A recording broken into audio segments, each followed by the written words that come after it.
Today is day 35 of the year 2021, and the date is February the 4th, 2021. I'm reading from the New Living Translation of the Chronological One-Year Reading Bible. Today's scripture is from the book of Exodus. Exodus chapter 10, starting at verse 1. Heading: A Plague of Locusts. Then the Lord said to Moses, "Return to Pharaoh and make your demands again. I have made him and his officials stubborn, so I can display my miraculous signs among them.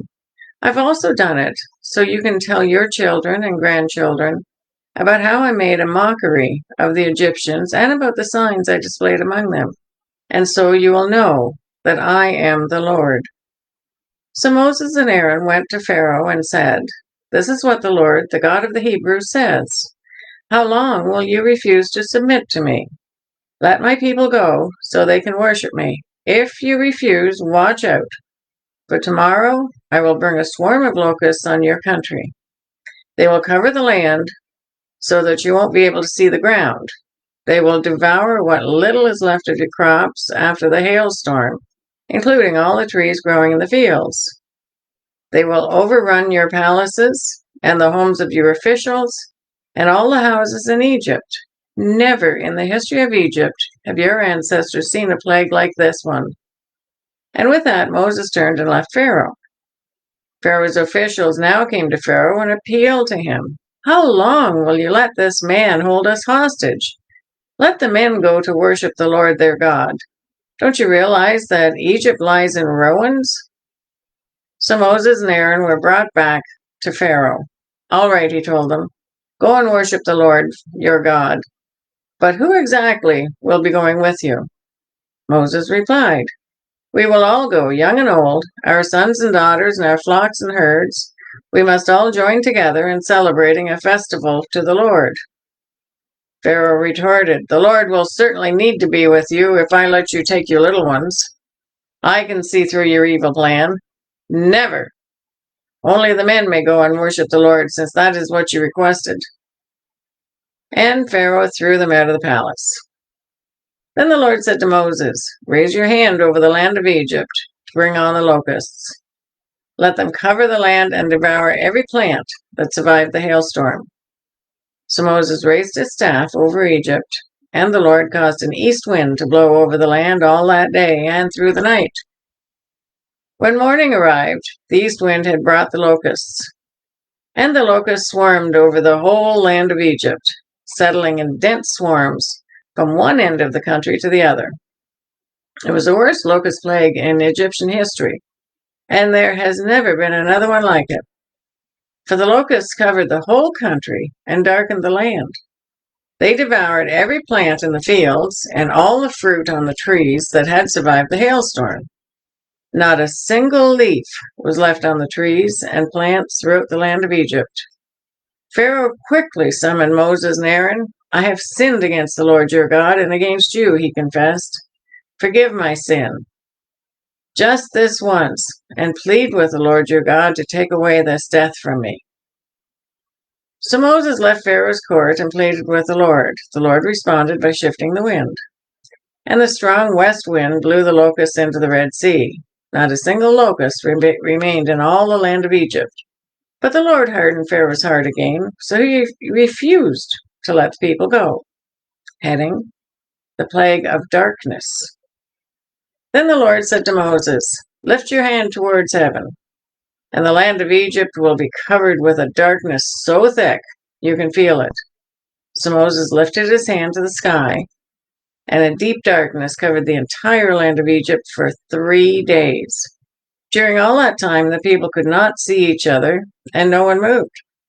But there was light as usual where the people of Israel lived. Finally, Pharaoh called for Moses. "Go and worship the Lord," he said, "but leave your flocks and herds here. You may even take the little ones with you." "No," Moses said. "You must provide us with animals for sacrifices and burnt offerings to the Lord our God. All our livestock must go with us too. Not a hoof can be left behind. We must choose our sacrifices for the Lord our God from among these animals, and we won't know how we are to worship the Lord until we get there." But the Lord hardened Pharaoh's heart once more, and he would not let them go. "Get out of here," Pharaoh shouted at Moses. "I'm warning you, never come back to see me again. The day you see my face, you will die." "Very well," Moses replied. "I will never see your face again." Exodus chapter 11, starting at verse 1. Heading: Death of Egypt's firstborn. Then the Lord said to Moses, "I will strike Pharaoh and the land of Egypt with one more blow. After that, Pharaoh will let you leave this country. In fact, he will be so eager to get rid of you that he will force you to leave. Tell all the Israelite men and women to ask their Egyptian neighbors for articles of silver and gold." Now the Lord had caused the Egyptians to look favorably on the people of Israel, and Moses was considered a very great man in the land of Egypt, respected by Pharaoh's officials and the Egyptian people alike. Moses had announced to Pharaoh, "This is what the Lord says: At midnight tonight, I will pass through the heart of Egypt. All the firstborn sons will die in every family in Egypt, from the oldest son of Pharaoh, who sits on his throne, to the oldest son of his lowliest servant girl, who grinds the flour. Even the firstborn of all the livestock will die. Then a loud wail will rise throughout the land of Egypt, a wail like no one has heard before or will ever hear again. But among the Israelites it will be so peaceful that not even a dog will bark. Then you will know that the Lord makes a distinction between the Egyptians and the Israelites. All the officials of Egypt will run to me and fall to the ground before me. 'Please leave,' they will beg.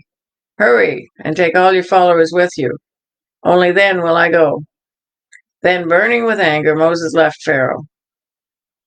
Now the Lord had told Moses earlier, "Pharaoh will not listen to you, but then I will do even more mighty miracles in the land of Egypt."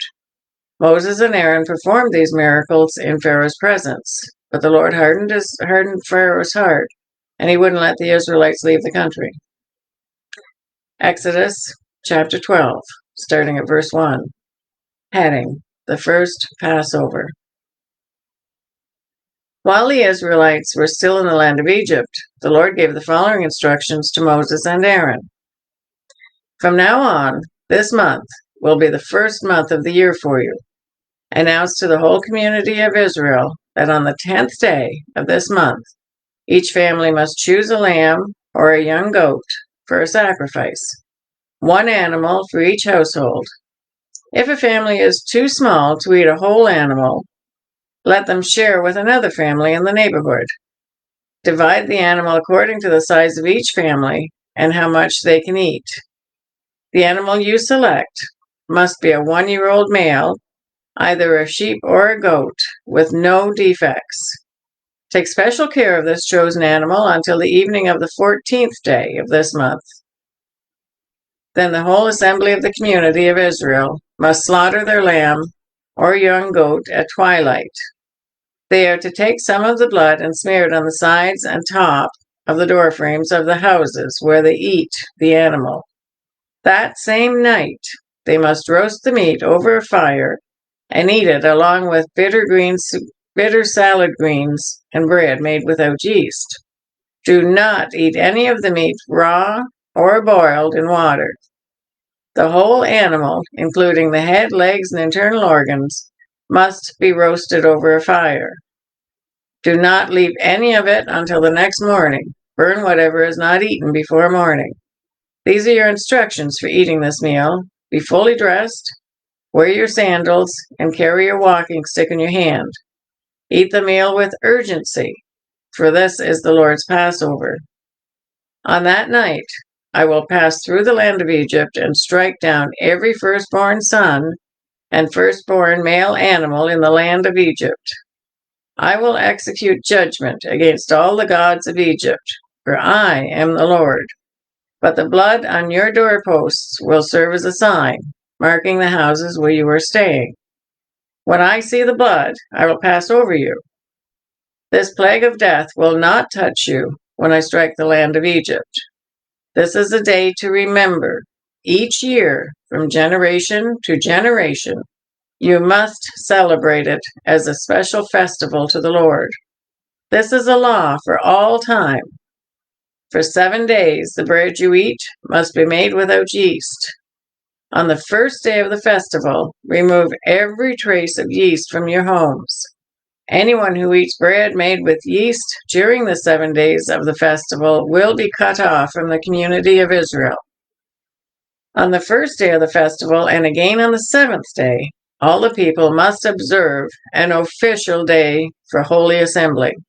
No work of any kind may be done on these days except in the preparation of food.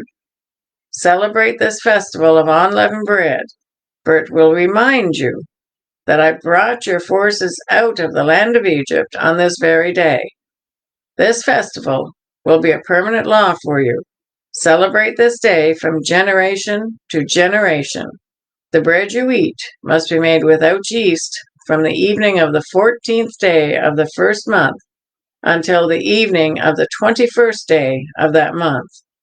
During those 7 days, there must be no trace of yeast in your homes. Anyone who eats anything made with yeast during this week will be cut off from the community of Israel. These regulations apply both to the foreigners living among you and to the native-born Israelites. During those days, you must not eat anything made with yeast. Wherever you live, eat only bread made without yeast. Then Moses called all the elders of Israel together and said to them, Go, pick out a lamb or young goat for each of your families, and slaughter the Passover animal. Drain the blood into a basin, then take a bundle of hyssop branches and dip it into the blood. Brush the hyssop across the top and sides of the doorframes of your houses, and no one may go out through the door until morning, for the Lord will pass through the land to strike down the Egyptians. But when he sees the blood on the top and sides of the doorframe, the Lord will pass over your home.